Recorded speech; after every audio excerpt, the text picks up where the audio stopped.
Friends, ഇതേ ഞങ്ങൾക്കിന്ന് ഭയങ്കര സന്തോഷമുള്ളൊരു ദിവസമാണ്. തിരുവോണമാണ്, അതേപോലെ തന്നെ നമ്മുടെ കുട്ടാപ്പിയുടെ ബർത്ത്ഡേയും കൂടിയാണ് കേട്ടോ.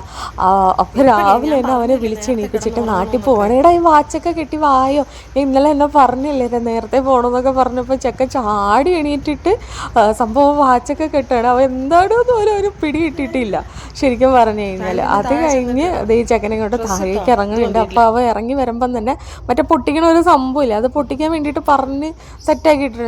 സംഭവം ചീറ്റിപ്പോയി കേസ്, എപ്പോഴും ചീറ്റിപ്പോയി. ഇത് കറക്റ്റ് സമയത്ത് അങ്ങോട്ട് പൊട്ടില്ല കേട്ടോ. അവസാനം എങ്ങനെയൊക്കെ സംഭവം പൊട്ടിച്ചിട്ടുണ്ട്. അത് കഴിഞ്ഞ് ചെക്കൻ്റെ തലയിലേക്ക് ഒരു തൊപ്പിയൊക്കെ വെച്ചിട്ട് കേക്ക് മുറിക്കാനായിട്ട് പറഞ്ഞു വിടുന്നുണ്ട്. അവനൊട്ടും പ്രതീക്ഷിച്ചിട്ടില്ല. ഞങ്ങൾ ഭയങ്കര സർപ്രൈസ് ആയിട്ടാണ് കൊടുത്തത് കേട്ടോ. നിൻ്റെ ബർത്ത്ഡേക്ക് ഞങ്ങൾ ബണ്ണേ മുറിക്കണം, അങ്ങനെ ഞാൻ ഒരു ഡോണറ്റൊക്കെ മേടിച്ച് വെച്ചിരുന്നു. ഇതാണ് മുറിക്കാൻ പോണത്, ഇതാണെന്നൊക്കെ പറഞ്ഞിട്ടിട്ടാ. അപ്പം ഈ ചെക്കൻ നമ്മുടെ മെഴുകുതിരിയൊക്കെ ഊതിയാണ് വെച്ച് കേക്കൊക്കെ കട്ട് ചെയ്യണതിൻ്റെ ഫുള്ള് വീഡിയോ എടുക്കാൻ പറ്റില്ല കേട്ടോ. അത് കഴിഞ്ഞിട്ട് ഓന് ഗിഫ്റ്റ് കൊടുത്തേക്കാണ്. ഈ സ്റ്റോർ റൂമിലൊക്കെ കയറി തപ്പണ എന്താണെന്ന് വെച്ച് കഴിഞ്ഞാൽ ഗിഫ്റ്റുകൾ ഒളിപ്പിച്ച് വെച്ചേക്കണം. അവൻ്റെ 11ാമത്തെ ബർത്ത്ഡേ ആണ്.